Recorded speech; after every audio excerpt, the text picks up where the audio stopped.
Salut à tous et bienvenue sur notre chaîne. Cette semaine, nous allons explorer les incontournables de la ville de Kyoto et vous dévoiler sans filtre la situation du tourisme en ce moment au Japon. Car vous allez le voir, la réalité ne s'est pas passée exactement comme on l'avait prévu. À quoi ressemble Kyoto aujourd'hui? On vous dit tout dans cette vidéo. Pour les nouveaux venus sur cette chaîne, nous c'est Charlotte, Jérémy, Mia et Milo. Après 2 ans de road trip aux USA, nous voilà repartis pour 6 mois de voyage autour du monde cette fois. Alors abonnez-vous, on vous emmène avec nous. T'es en train de porter toutes nos petites culottes? Ouais, a priori vous avez des petites culottes en pierre. Après 2 semaines à Tokyo, il est temps de partir rejoindre notre ville préférée. Et vous allez voir, la météo n'était pas du tout de notre côté. Je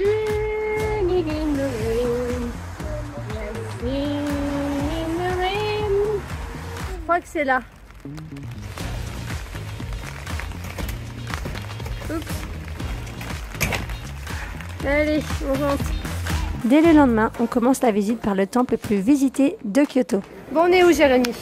On est dans l'un des plus beaux temples de Kyoto. Le temple d'or. C'est vrai qu'il est joli. Kinkakuji. Dès les premières minutes, c'est la douche froide. Merci. Comme vous pouvez le voir, il y a du monde. Beaucoup de monde. Beaucoup de monde. Des touristes, des groupes d'écoliers, tout le monde se marche sur les pieds sur l'unique chemin qui fait le tour du temple.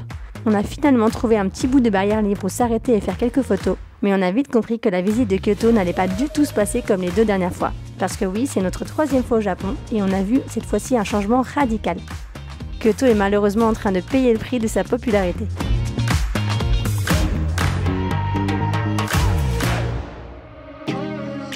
Deuxième incontournable de Kyoto, Fushimi Inari, le sanctuaire aux 1000 portes rouges. Allô? On y va? Dès la sortie du métro, c'est l'effervescence dans les rues. Mais ça, c'est ce qui fait partie du charme du Japon. Les boutiques de souvenirs, les locaux à vélo et les marchands de street food.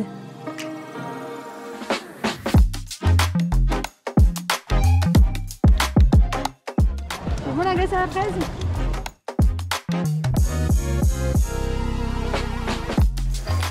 En fait, c'est horrible. Il y avait une fraise en haut de la glace.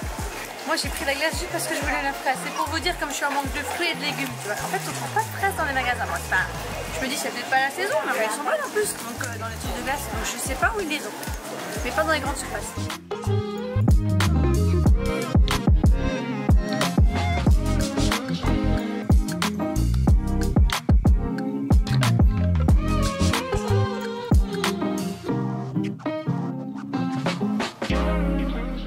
En haut de la rue se trouve un premier temple aux nombreuses statues de renards, messager du dieu Inari, le dieu du riz. Pour les petits curieux, il y a d'ailleurs une application que vous pouvez télécharger pour en apprendre un peu plus sur son histoire.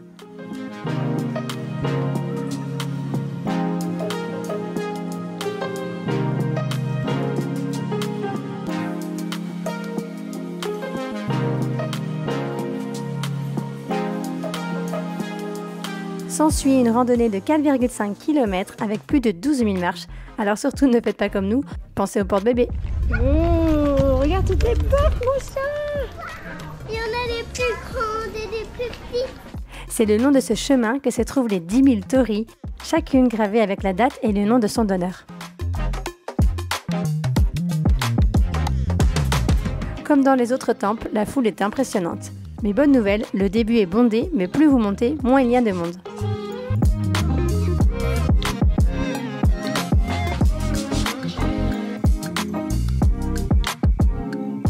On a commencé assez tard la randonnée et on a donc fini de nuit.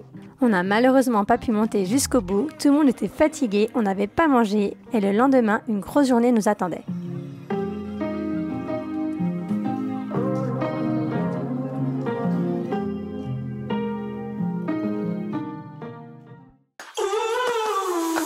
Bienvenue dans la charmante ville d'Arashiyama, le long de la rivière Ozugawa, un lieu très prisé des Japonais. Au vu de la foule de ces derniers jours, on a longtemps hésité à visiter Arashiyama, et surtout sa forêt de bambous. Celle-ci est en réalité très petite, et déjà la dernière fois, nous avions dû la visiter à 6 h du matin pour être un petit peu tranquille. Et finalement, on a décidé d'y aller puisqu'on ne pouvait pas passer à côté de la montagne des singes, surtout avec des enfants. Et on ne s'est pas trompé car ils ont adoré et en plus, étonnamment, il n'y avait pas trop de monde ce jour-là.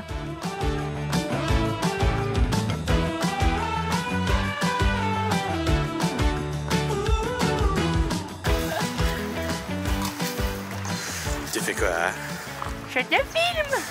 Qui me filme? Je te filme. Tu fais quoi? Comment ça se fait qu'il y a des singes ici, Jérémy? Tu sais ça? Jérémy, comment tu sais qu'il y a des singes ici? Tu sais pas? Non. Bah t'as pas fait ton cours de japonais Je sais juste qu'il y a des singes, c'est tout. Mais comment ça Et qu'ils ont des petits régulièrement, c'est Mais tout. comment ça fait qu'ils sont là sur cette montagne spécialement? Bah je crois que c'est des singes natifs d'ici. Hein. Bon, on regardera sur internet, on vous dira. Ou alors vous regardez sur internet parce qu'en fait on n'a pas la réponse. C'est juste qu'il y a des singes. Par contre, je sais que dans les forêts, il y a des vrais singes. Ça c'est vrai parce que quand tu vas là, ouais, mais je savais pas moi ça qu'il y avait des singes au Japon.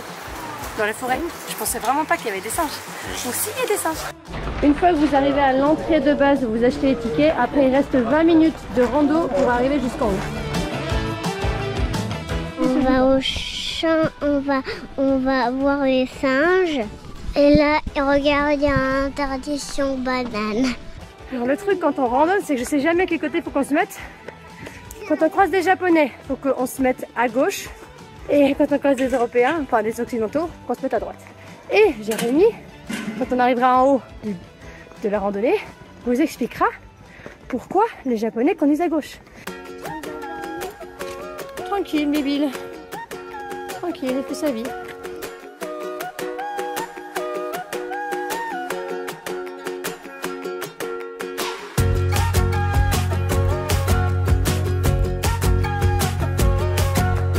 Tu veux pas le singe, Maëlys? Il est là, le singe?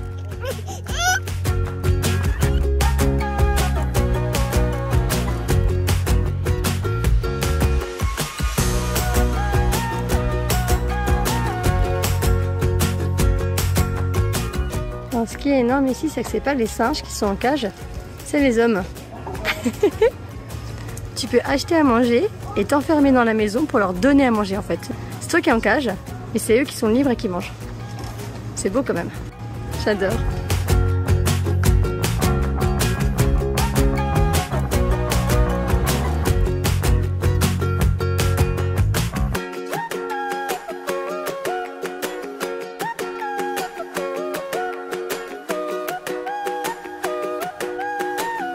Alors Jérém, pourquoi les Japonais roulent à gauche? En fait, la légende veut que, donc, vous savez, les samouraïs, ils avaient leur sabre katana sur la gauche, parce qu'ils la plupart sont droitiers. Et puis il y avait deux samouraïs, deux très grands samouraïs légendaires, les deux plus forts du Japon globalement, qui un jour se sont croisés sur un pont un peu étroit.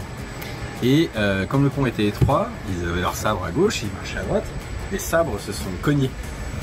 Et ça, c'est la plus grande marque de manque de respect que tu peux avoir quand ton katana se cogne. Donc les deux se sont énervés et ils ont commencé à se battre. Ils se sont battus non-stop pendant 3 jours sur ce pont. Ils sont morts de fatigue. Et donc depuis, le gouvernement a fait passer la règle que maintenant on marche à gauche pour pas risquer que les sabres s'entrechoquent. Et on conduit à gauche du coup. Et donc maintenant, depuis, voilà, ils roulent à gauche. Ah, Jérémy l'encyclopédie. Fun fact.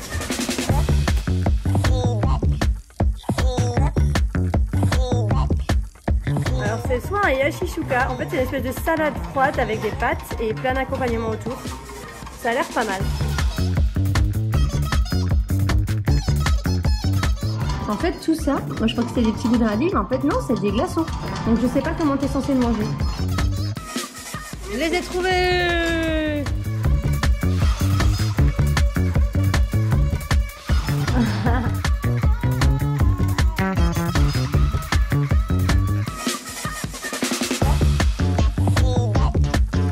On y est les gars, on y est, c'est trop beau.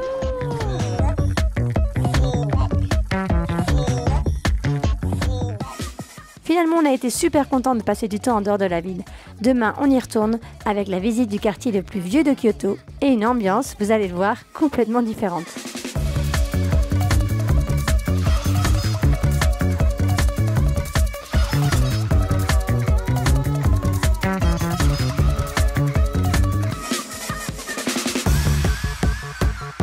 Le plaisir d'être au Japon, c'est de ne pas pouvoir marcher dans la rue, t'as moyen de monde.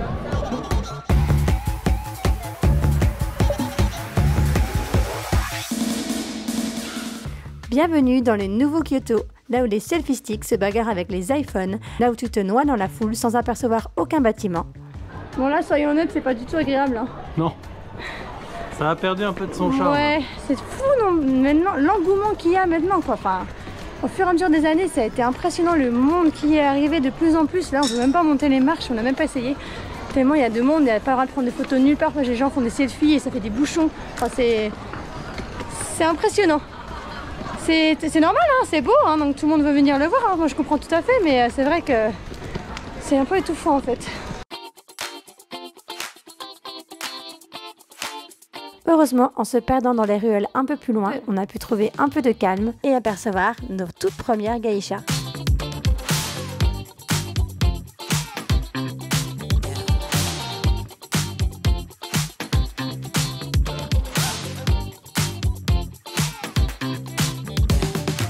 Ce soir au dîner, c'est sucette. Sucette de poisson. Sucette de poisson avec des légumes pour Milo. Mia, elle a une énorme octopus avec des coquilles Saint-Jacques. Et nous, on a de la viande. Parce qu'on n'aime pas les fruits de mer, les deux. C'est pas ça qu'il faut manger, c'est Léo. Oh, sacré morceau que tu vas nous prendre. Vas-y, Milo, tire. Ouais, vas-y, Milo.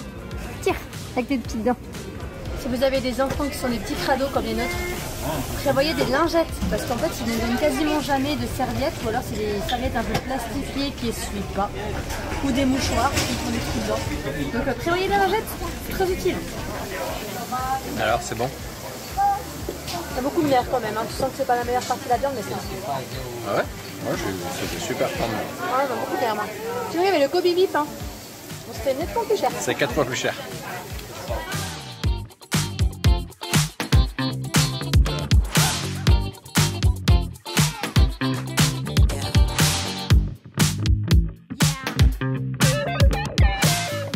Pour les enfants, quoi. Pour les grands enfants. Et toi, Mimi, c'est bon? Puisqu'on en est à parler de nourriture, il est temps de vous présenter le 5e incontournable de Kyoto. Bien, on est arrivé au Nishiki Ninimiti Garden. Comment tu dis? Nishiki. Nishiki Market, c'est plus simple que ce que je pensais. Alors le marché, c'est intérieur, il y a plein de petits magasins. Donc je pense qu'on va prendre plein de petites choses à grignoter pour goûter pas mal de trucs, donc ça va être sympa. On vous emmène?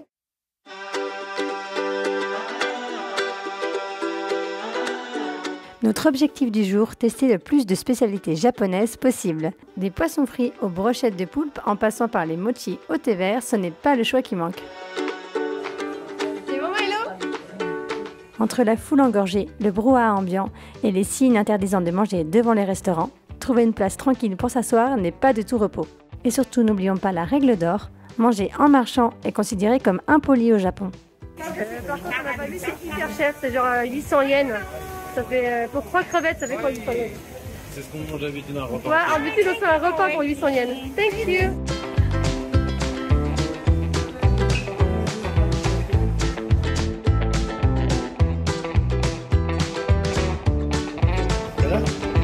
C'est un calamar.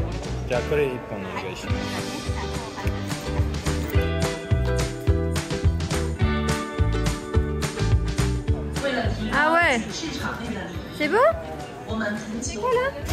2 brochettes de crevettes, 2 brochettes de poulpe, 1 brochette d'anguille et 2 paquets de bonbons qu'on nous a gentiment donné. Ah bah dis donc. Et t'as encore faim là? Bon, le surtourisme c'est fatigant, mais ça a aussi ses bons côtés. Certains locaux ont totalement profité de l'opportunité pour développer un business bien rodé. On va tester des ramen où on met le feu. Le patron, un petit papy japonais, a tout compris. Il a installé dans sa cuisine, avec des élastiques, des porte-téléphones pour pouvoir filmer toute la scène en selfie. Lavoir obligatoire. J'ai un t-shirt blanc.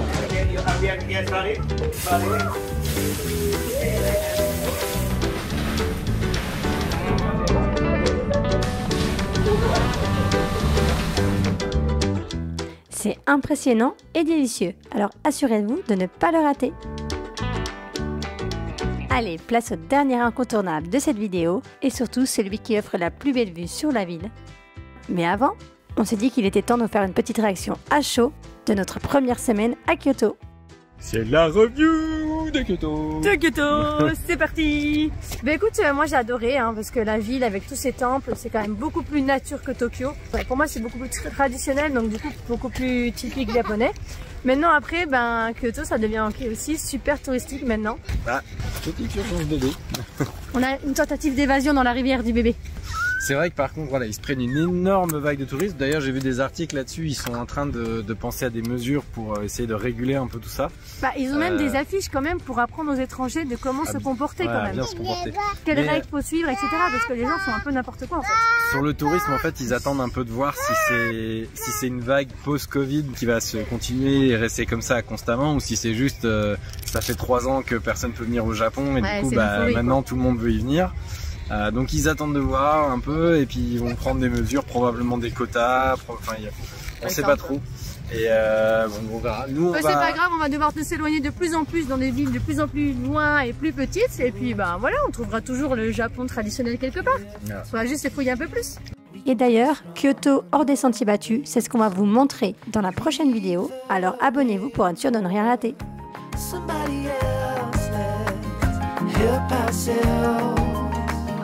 Leave our troubles upon the shelf. Don't you worry, we're gonna find all we need in our sunset paradise.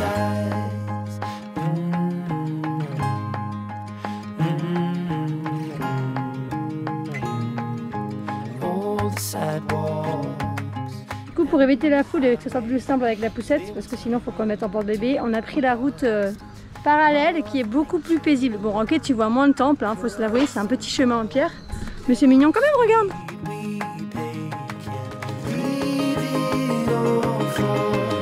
Allez, c'est parti, on retourne dans la foule.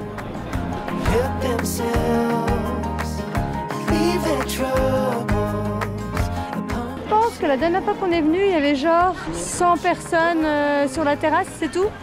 Là, je sais pas, je vais pas compter, mais c'est un truc de fou. C'est un truc de fou.